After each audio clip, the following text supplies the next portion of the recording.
दोस्तों, आज की कहानी है छोटी बहू तुम तो असंस्कारी से संस्कारी बन गई। दोस्तों, कहानी शुरू करने से पहले अगर आपने हमारे चैनल को सब्सक्राइब नहीं किया है तो सब्सक्राइब कर लीजिए ताकि आपके पास पहुंचे हर नया वीडियो। हाँ माँ, मैं ठीक हूँ। तुम कैसी हो माँ? यहाँ भी रुकना जरूरी है तो मैं 15 दिन बाद आऊंगी। तब तक छोटी बहन को बुला लो ना। नहीं माँ, मुझे किसी ने कुछ नहीं कहा, ना ही कुछ हुआ है, तो आपको चिंता करने की कोई जरूरत नहीं है। अरे माँ, आप क्यों परेशान हो रही हो? मैं आऊंगी तो वही आकर अब बात करूंगी, ठीक है? अभी फोन रखती हूँ। अपनी माँ से बात कर रिया जैसे ही कमरे से बाहर निकली तो देखा सास और उनकी एक सहेली दोनों बातें कर रही थी। बरामदे में बैठकर रिया ने उनके पैर छुए और किचन की तरफ जाते हुए सास से पूछा कि आंटी जी के लिए क्या लाऊं? ठंडा या चाय बना दूं? सासू माँ ने चाय बनाने को कहा। तब सहेली बोली, अरे बेटा नहीं, कुछ मत लाओ, मैंने अभी अभी लंच किया है। पर सासू माँ नहीं मानी। तब उन्होंने कहा, ठीक है, एक गिलास पानी पिला दो। रिया 2 गिलास पानी लेकर आई। तभी सास ने पूछा, बेटा अभी तुम किस से बात कर रही थी फोन पर? माँ, वो मैं अपनी माँ से बात कर रही थी। माँ पूछ रही थी कि बेटा गर्मी की छुट्टियाँ शुरू हो गई तो कब आ रही हो? 1 साल हो गया। भैया भी भाभी और बच्चों के साथ छुट्टियां मनाने बाहर चले गए। घर में अकेली हैं तो मन नहीं लग रहा। बोल रही थी, बेटा क्या बताऊं, आज लग रहा था, ऐसा लग रहा है दिन खत्म ही नहीं होता। हाँ तो तुम चली जाओ ना। माँ, कैसे चली जाऊं? आप ही बोल रही थी ना कि आपके मायके से कुछ मेहमान आ रहे हैं, तो फिर उनका खाना पीना और रहने की व्यवस्था कौन देखेगा? आपसे अकेले तो नहीं हो पाएगा। अरे मैंने छोटी बहू को कहा है रुकने के लिए, वो रुक जाएगी। वो तो अभी दिवाली की छुट्टी में भी मायके गई ही थी। तुम्हें 1 साल हो गया तो तुम चली जाओ, वो बाद में चली जाएगी। हाँ माँ, लेकिन उसने अभी कुछ देर पहले ही मुझसे कहा कि दीदी आप ही रुक जाइए, मैं नहीं रुक रही। उसके भी भाई भाभी बाहर जा रहे हैं तो मिलना है। वह तो पैकिंग भी कर रही हैं, फिर कैसे मना करूं? जाने दीजिए, मैं ही रुक जाती हूँ, मैं ही बाद में चली जाऊंगी।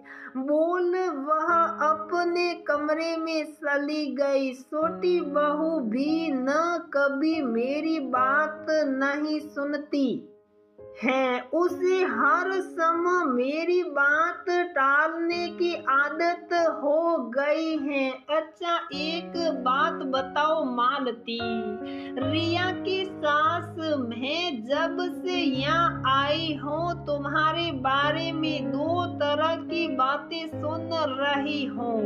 तुम्हारी बड़ी बहू कहती है कि तुम एक बहुत अच्छी सास हो, वहीं छोटी बहू कहती है कि तुम एक बहुत ही खड़ूस और तुनक मिजाजी हो। ऐसा क्यों? दो बहुओं के साथ दो तरह का बर्ताव, एक के लिए अच्छी सास है तो दूसरी के लिए बुरी।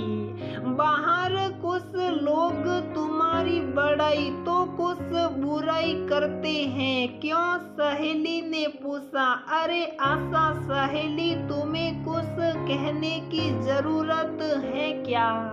तुम तो मुझे बचपन से जानती हो। रही बात दोनों बहुओं में फर्क करने की, तो मैं किसी के साथ कोई भेदभाव नहीं करती, दोनों के साथ बराबर व्यवहार करती हूँ। हाँ, बड़ी बहू मेरे दिल के ज्यादा करीब है और वह किस लिए है ये भी तुम्हें बताने की जरूरत नहीं है।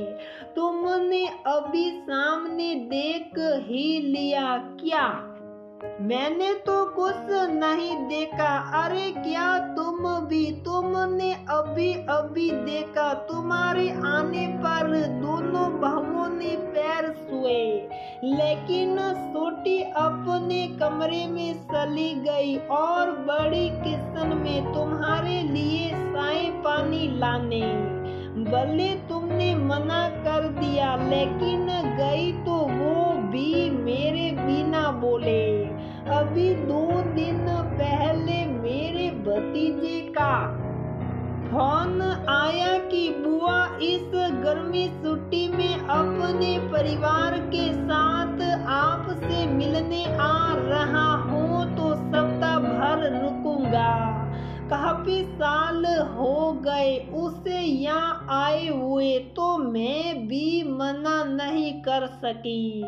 अब दोनों बहू मायके जा रही थी। मैंने बड़ी को जाने के लिए कहा, क्योंकि वह 1 साल से मायके नहीं गई है, और छोटी को रुकने को कहा। क्या है कि मैं अकेले सबका खाना पीना नहीं बना पाऊंगी, पर देखो छोटी बहू नहीं सुनी, वह जा रही है। ऐसे ही मैं कभी किसी बात के लिए नाराज होती हूँ तो दोनों जवाब देती हैं, लेकिन बड़ी मेरा गुस्सा शांत होने के बाद और छोटी तुरंत पलट कर जवाब देती हैं, कभी खाना अच्छा नहीं बना और बोलूं तो बड़ी बोलेगी ठीक है आगे से ध्यान रखूंगी, लेकिन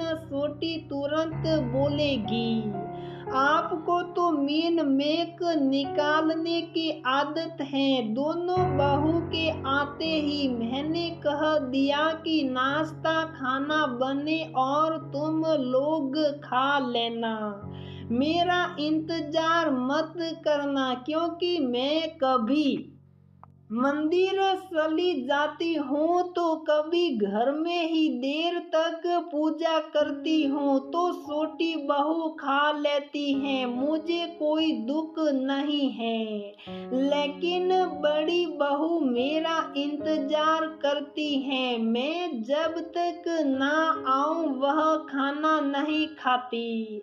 कहती है माँ आपके साथ खाने की आदत हो गई है तो अकेले खाने में अच्छा नहीं लगता। मेरी हर छोटी बड़ी चीजों का ख्याल रखती हैं। अभी पिछले हफ्ते मुझे बुखार हो गया तो बड़ी बहू रात भर जगी रही, मेरे पास बैठी रही। वही छोटी एक बार भी नहीं आई। ऐसी ही छोटी छोटी बातें हैं जो बड़ी बिना कहे समझती हैं, पर छोटी कहने के बाद भी नहीं समझती। इसीलिए बड़ी बहू मेरे दिल के ज्यादा करीब है, मुझे ऐसा लगता है। छोटी बहू अब तक इस घर के अनुरूप अपने आप को ढाल नहीं पाई है, तो तुम भी नाराज होने के बजाय जरा प्यार से समझाओ, नहीं तो उसके मन में हमेशा ये बातें रह जाएगी कि सास दोनों बहुओं में भेदभाव करती हैं। अरे कभी प्यार से समझाऊं तो और नाराज हो जाएगी और बोलेगी, एक बार डांट देती हो आप, फिर प्यार करने का दिखावा करने लगती हो। अब तुम ही बताओ मैं क्या करूं। मैं एक बार फिर उसे रुकने बोलती हूँ, देखती हूँ बात मानती है या नहीं। बोल अभी उठी के कमरे से आती हुई छोटी बहू ने कहा, माँ मैं मायके नहीं जा रही हूँ तो आप दीदी को कहिए कि चली जाए। सास ने आश्चर्य से पूछा। अचानक माँ मैंने आपकी और आंटी जी की सारी बातें सुन ली, मुझे सब समझ में आ गया। माँ आप दीदी को कहिए मायके जाने के लिए मैं बाद में चली जाऊंगी। मैंने भैया भाभी को मिलने के लिए यही बुला लिया है, और हाँ अब तक जो गलती हुई उसके लिए माफ करिए। आगे से मैं भी एक अच्छी बहू बनने की कोशिश जरूर करूंगी। सास ने बड़ी बहू को आवाज लगाई और सारी बातें बता दी। फिर दोनों बहुओं को प्यार से गले लगा लिया। तो दोस्तों हमारी ये कहानी यहीं पर समाप्त होती है। अगर आपको हमारी ये कहानी पसंद आती है तो प्लीज वीडियो को लाइक करें, शेयर करें और हमारे चैनल को सब्सक्राइब जरूर करें।